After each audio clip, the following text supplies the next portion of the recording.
Mr. Grajf, thank you for speaking for television of Republic of Srpska. It's my pleasure. The National Assembly of Republic of Srpska has endorsed the report of the Independent International Commission on Suffering of All Peoples in the Srebrenica region from 1992 till 1995. What are the reactions within the expert community following the Commission's completion of its work and publication of the report? I have to emphasize that all members of the Commission are really proud of the fact that the National Assembly of Republic of Srpska adopted our report that we have authorized and worked on for 2 years, 2 full years.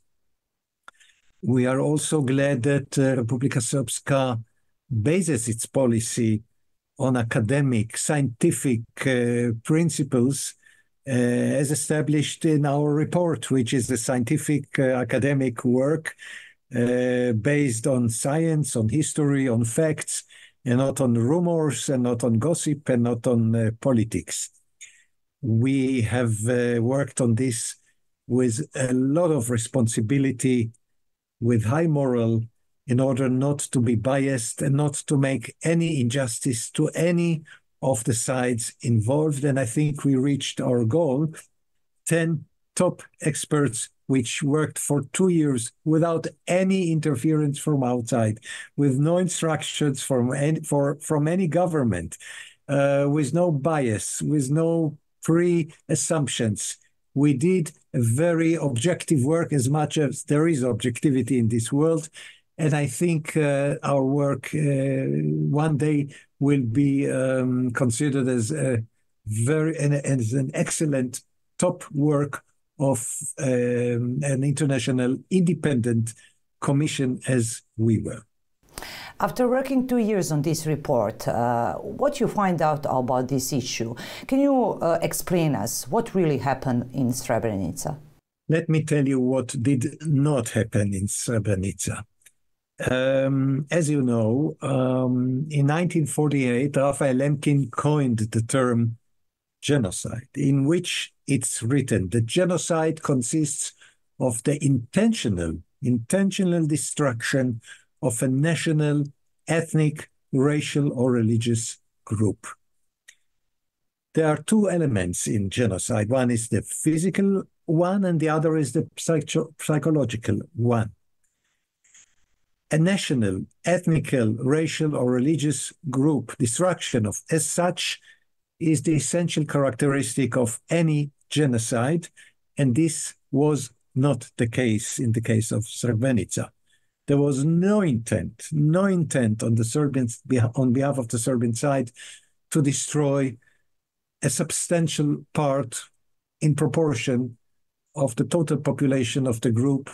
The percentage of Muslim Bosnians who were killed in this tragic event is less than 0.5. So in any case, this cannot be considered or defined as a genocide. Genocide is a totally different crime. Of course, our commission wrote, and I would like to read to you that although the commission does not consider the killings around Srebrenica as genocide, it recognizes the fact that thousands of people were killed in the most horrific way, and that those responsible for the crime should be punished. So we were very clear in our report. And the other point that I would like to emphasize is that the Commission did not aim to marginalize or diminish the suffering of any peoples in this region. Quite the contrary. The members of the Commission expressed their deepest respect to all of the victims from all cultural and ethnic backgrounds who tragically lost their lives in the devastation during this horrifying civil war in Bosnia and Herzegovina. So we paid respect to all sides involved. And I think most importantly, our paragraphs, the 2 following paragraphs, which I will shortly read to you, and are the main essence of our work. The final report of the Commission should help in facing the past to lead to a strengthening of trust and tolerance among the peoples of Bosnia and Herzegovina and assist with the final reconciliation and coexistence of all present and future generations. I think these are words which speaks for themselves. And the next chapter, which I would like shortly to read, is the Commission hopes that after this report, concrete steps will be taken towards facing the past of all, both parties that were in conflict and the representatives of the international community, international organizations, and associations of war victims will come to a real and true reconciliation. So we have the best intentions and we look to the future based on the past. And we call peace and reconciliation. And all the steps taken in the last time, the initiative to the United Nations and others, will not lead to this reconciliation which we want so much to achieve. Mm-hmm. So still, the Srebrenica issue continues to be interpreted diversely and exploited for political purposes. But how do you perceive this situation, and how do you comment the attempt to pass a resolution of Srebrenica in the United Nations General Assembly? On behalf of the 10 members of our commission, I can tell very clearly that this initiative will not bring to any reconciliation or peace or harmony in the region. On the contrary, it will bring to suspicion, to deepen the conflict, and to deepen the roots of conflict which are there in this region for dozens or more years. Whereas our report was aiming towards peace and harmony and dialogue, the UN resolution will lead to the contrary, because it's based not on facts, not on science, not on historical facts. It's based on political assumptions, on political ambitions, on politics. Mm-hmm. And what do you mean? How would the potential adoption of Srebrenica resolution affect not just the peoples in Bosnia and Herzegovina, particularly the Serbian population? I have to add something important. Between 1 million, 1 and 13 million, 3 Serbs were brutally murdered or were under threat of murder by hostile forces, Muslim Bosnians and others, from 1992 to 1995. This is a fact which the UN resolution totally ignores. This is a fact that is not included in the propaganda which we, the members of the Commission, hear very often. The Serbian population was under heavy attack, brutal attack. Many thousands were assassinated brutally. Their villages were totally burned. Their property was stolen and robbed. This is not part of the historical picture, and we wanted to be objective, to describe all sides which really suffered under this tragedy from 92 to 95. The Serbs suffered also from what seems to be a genocide. So why not to mention this side of the tragedy? Not only the Bosnian Muslims who were brutally killed in Srebrenica have to be mentioned. Also the Serbs who suffered and were brutally murdered. They are part of the picture. You cannot ignore them. You cannot throw them away. They are part of the story. Mm-hmm. But my question was, we recognize difference between a report from Republic of Srpska and Srebrenica resolution. Asking you how this report in United Nations General Assembly can affect Serbian people, new generation. Our report has to be carefully studied. I'm sure that most of the people who attacked us brutally one day after our report was published did not even open the report. They can read it online in Serbian, in English. So you would say it's politics behind the resolution of Srebrenica in General Assembly? No doubt, no doubt. Very negative, ugly politics. And you know, whenever politics interferes into morals, politics wins. And we are for the moral, for humanity, for human values. And this is what I read to you. Peace and reconciliation. We see the people, whereas the revolution sees the political structure and wants to destroy moral. We were for moral, the initiative to bring it to the United Nations, which is postponed, as I understand, because countries have their doubts, and it's good that they have their doubts. This is an ugly, disgusting political initiation. And in your view, is the timing of this initiative linked to internal issues in the Balkans and the political ambitions and agendas of certain political leaders in Bosnia and Herzegovina, as well as globally? I'm not an expert for internal politics in your region, but according to my historical instincts, the answer is absolutely yes.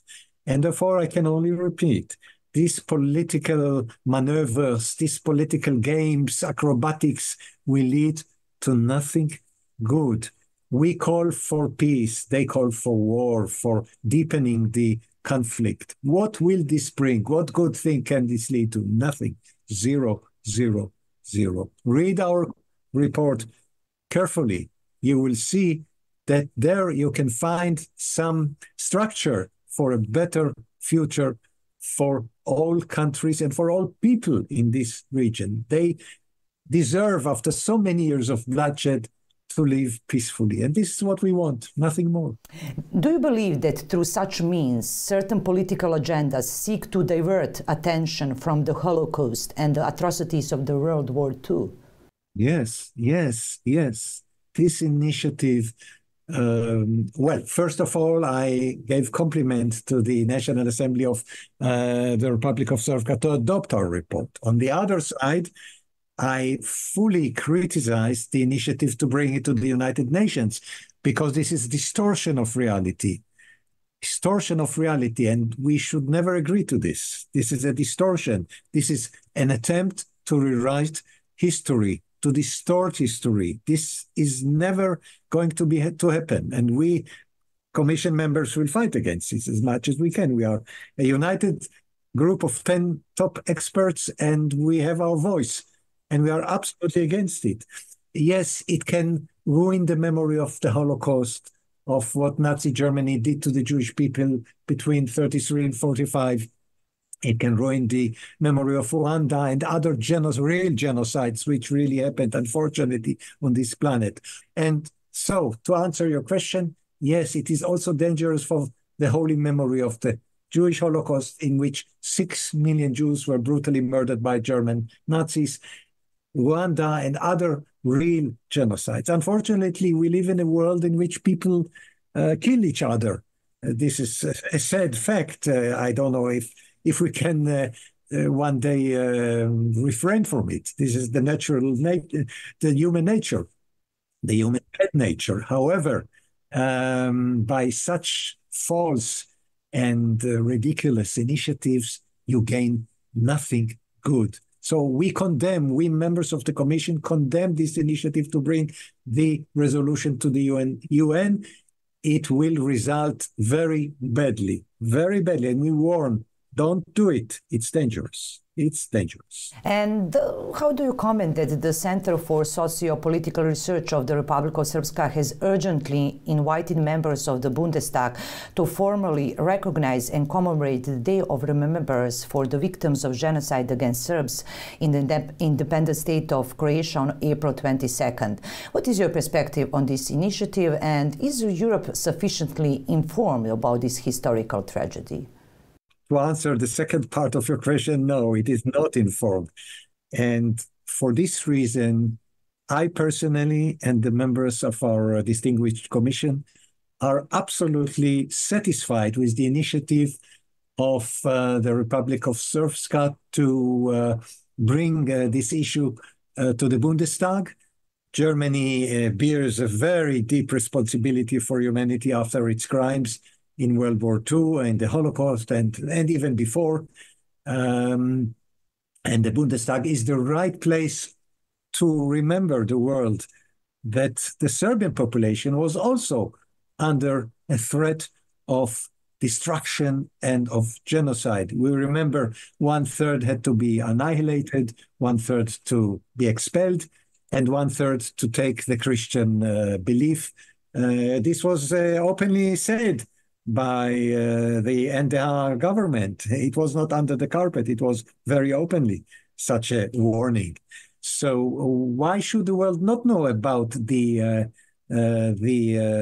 destruction of the Serbian population? You know, history is based on all sides. You cannot show only a part of the picture. You have to show the whole picture. And before we wrap up, I have a final question.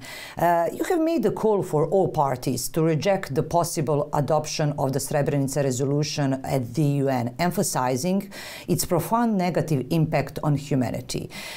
Is there a realistic expectation for the resolution proposal to be adjourned at the UN General Assembly? I'm an optimistic person.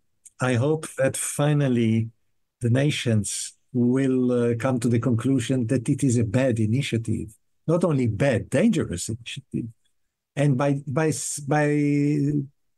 adopting such a bad resolution, what will they gain? I have to tell you something.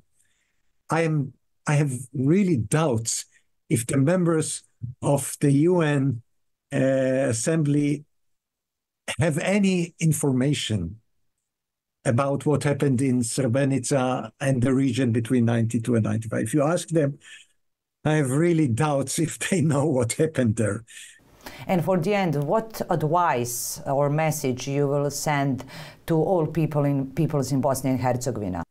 Based on my work with the Commission and reading thousands of documents and talking with survivors of all nations and my 51 years as a Holocaust researcher, I can say the past is important.